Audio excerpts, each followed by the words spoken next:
Halo, Assalamualaikum warahmatullahi wabarakatuh. Bagaimana kabar kalian hari ini anak-anak? Tentu sehat bukan?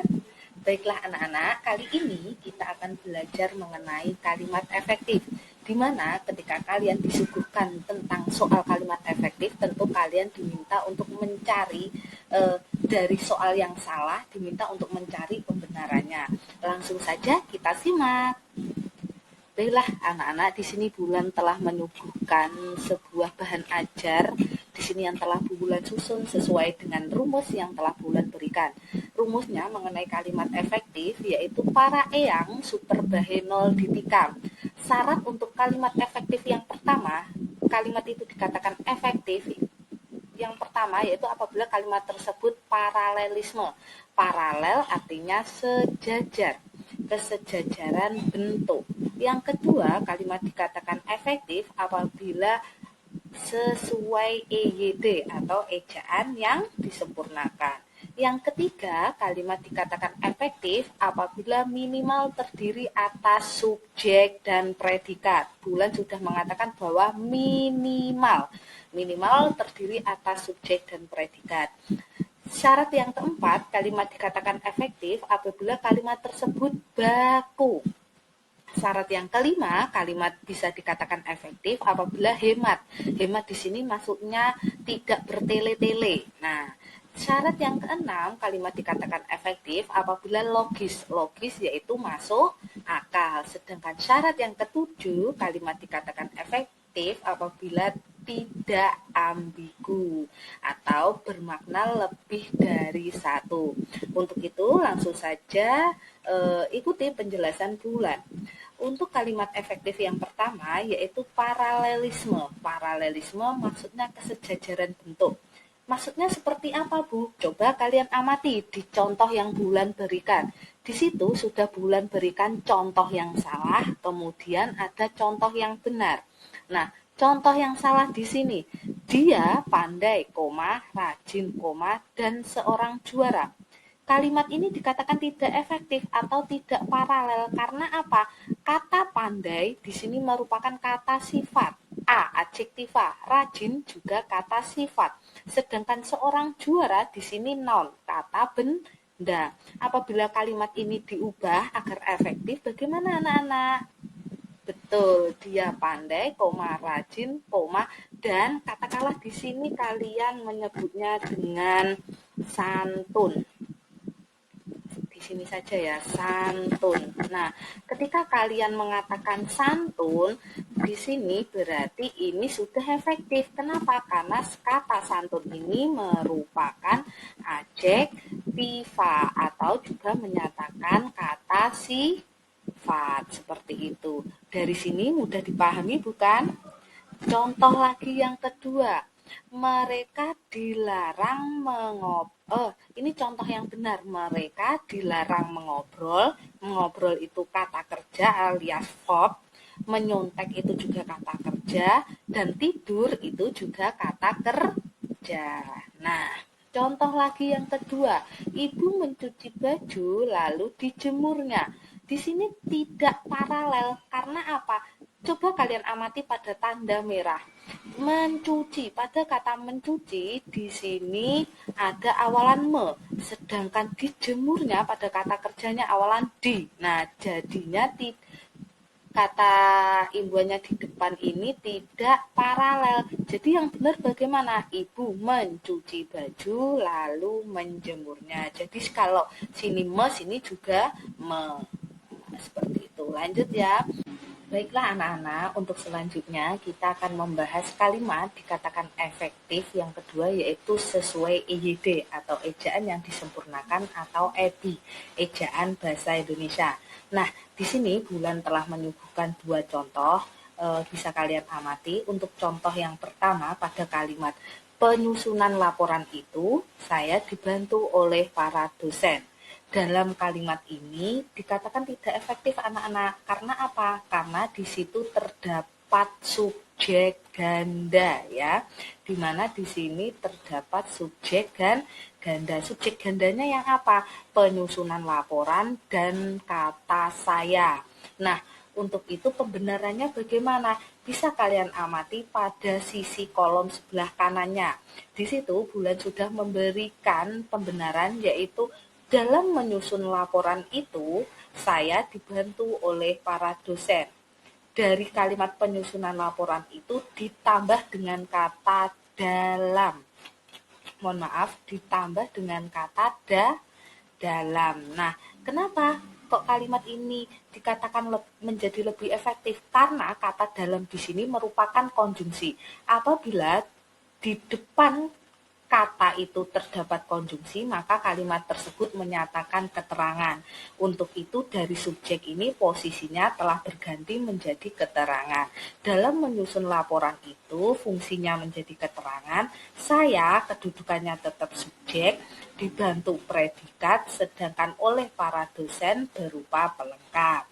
Dari sini mudah dipahami ya. Untuk contoh yang selanjutnya, yaitu orang itu tidak bertanggung jawab. Dalam kalimat ini dikatakan tidak sesuai ejaan. Kata apa yang menyatakan salah? Benar, kata bertanggung jawab. Seharusnya atau semestinya posisi penulisan bertanggung jawab itu dipisah. Bertanggung spasi jawab. Inilah yang benar. Baiklah, untuk syarat yang ketiga, kalimat dikatakan efektif apabila minimal terdiri atas subjek dan predikat. Di sini juga Bulan memberikan dua contoh, kalian bisa amati. Contoh yang pertama, sekolah kami yang terletak di depan bioskop Golden. Nah, kalimat yang sangat panjang di sini fungsinya hanya satu anak-anak, yaitu menduduki subjek. Kan tadi Bulan pada pada penjelasan sebelumnya tadi sudah mengatakan bahwa kalau ada konjungsi di sini berarti menyatakan keterangan. Nah, berarti yang terletak di sini memberikan keterangan terhadap sekolah kami, alias memberi perluasan kata pada sekolah kami. Nah, jadi intinya tetap subjek. Dia tidak efektif karena apa tidak efektifnya? Tidak punya predikat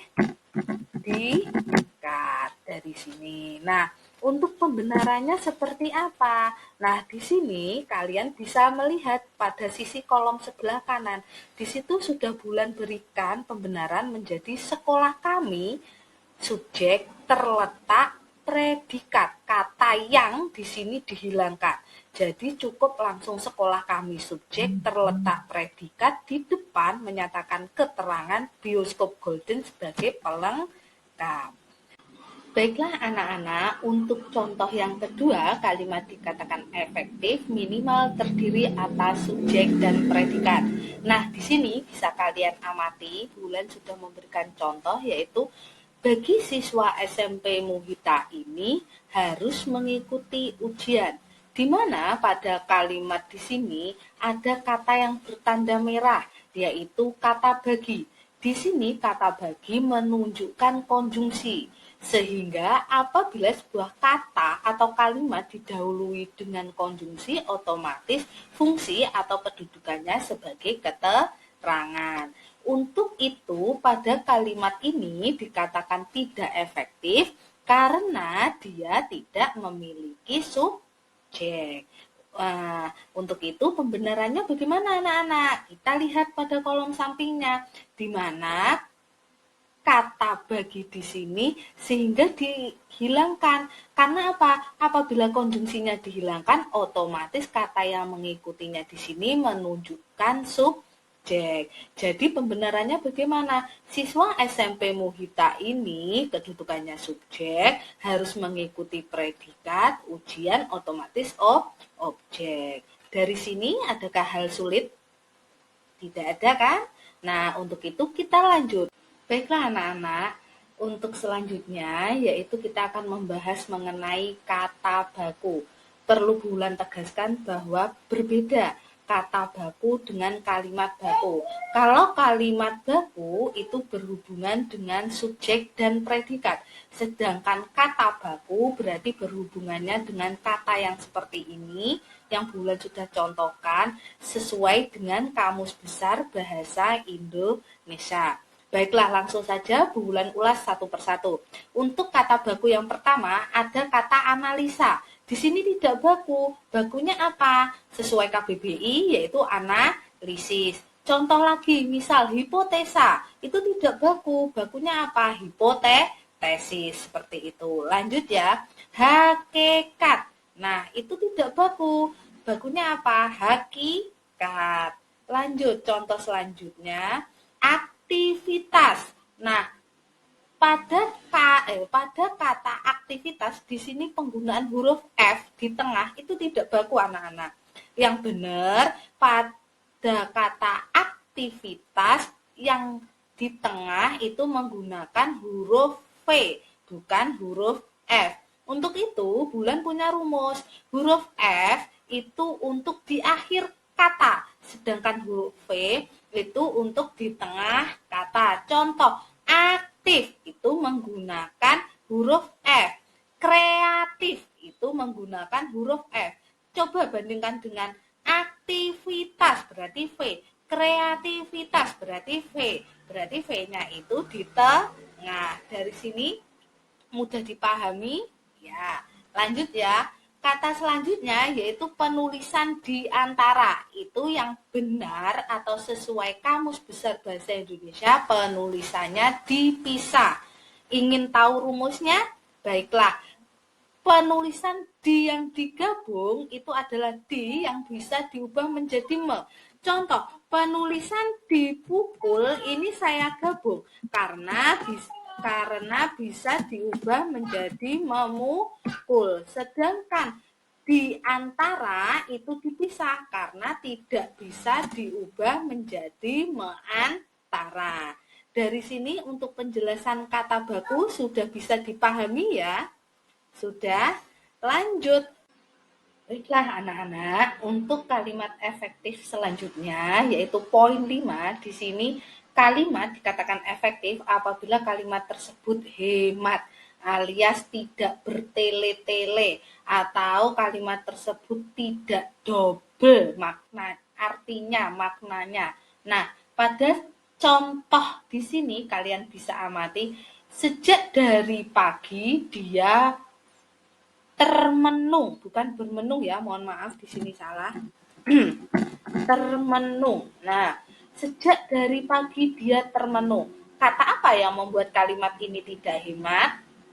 Betul, ada kata sejak dan ada kata dari. Nah, di sini tidak hemat ya, anak-anak. Karena kata sejak dan kata dari itu maknanya sama alias sinonim. Jadi tidak boleh dalam satu kalimat ada sinonimnya. Nah, contohnya berarti dipilih salah satu. Sejak pagi dia termenung. Nah, kayak gitu. Sudah bisa dipahami ya? Oke, lanjut. Para hadirin sekalian dimohon berdiri. Kalimat ini tidak efektif karena apa? Betul sekali, ada kata para, ada kata hadirin, ada kata sekalian. Di mana kata para, hadirin, sekalian ini menyatakan jamak alias lebih dari satu. Seharusnya dipilih saja salah satu. Jadi cukup hadirin dimohon berdiri. Seperti itu. Dari penggunaan hemat ini, contoh kalimat efektifnya, apakah ada masalah? Tidak ada. Lanjut ya. Untuk poin ke-6, yaitu kalimat dikatakan efektif apabila kalimat tersebut logis. Logis di sini artinya masuk akal. Nah, contoh pada kalimatku seperti ini. Mayat pria yang ditemukan itu sebelumnya sering mondar-mandir di kampung. Nah, dari susunannya saja di sini, apakah kalian merasakan bahwa ini kalimatnya logis? Mayat pria yang ditemukan itu sebelumnya sering mondar-mandir. Berarti maknanya mayat prianya itu mondar-mandir kan? Nah, yang benar bagaimana? Seperti ini, sebelum ditemukan tak bernyawa, koma, pria itu sering mondar-mandir di kampung. Bukan mayatnya, tapi prianya. Seperti itu.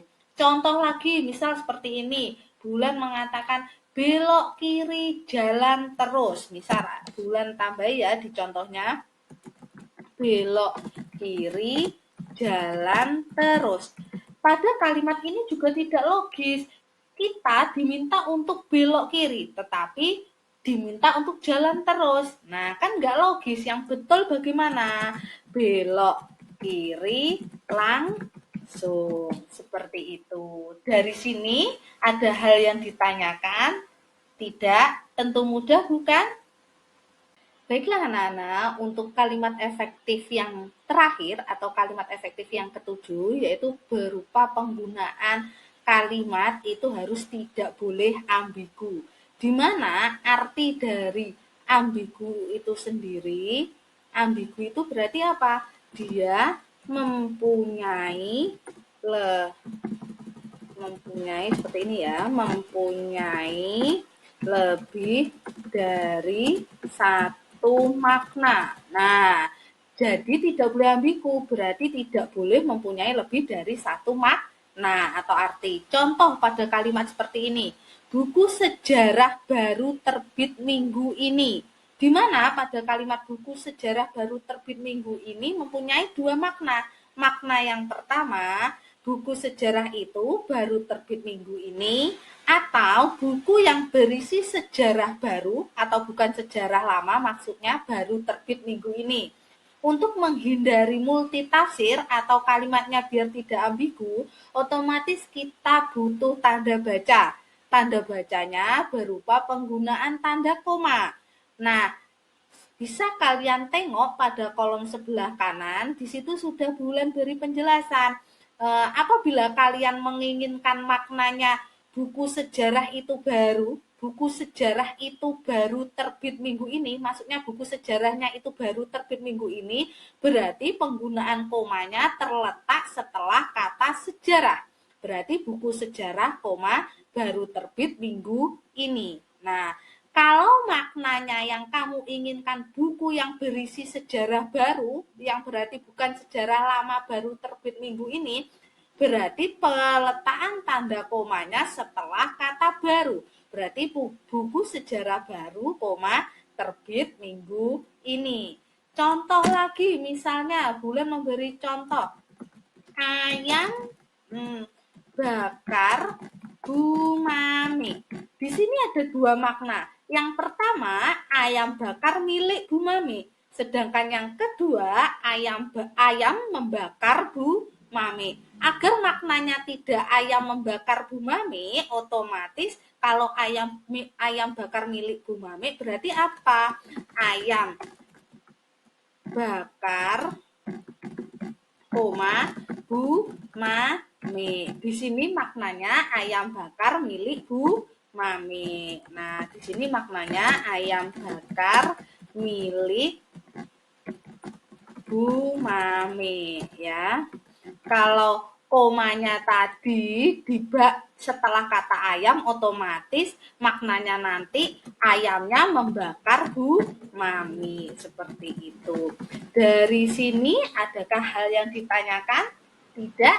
Oke, semoga pembelajaran hari ini mengenai kalimat efektif sungguh bermanfaat dan bermakna untuk kalian. Wabillahi taufiq wal hidayah. Wassalamualaikum warahmatullahi wabarakatuh.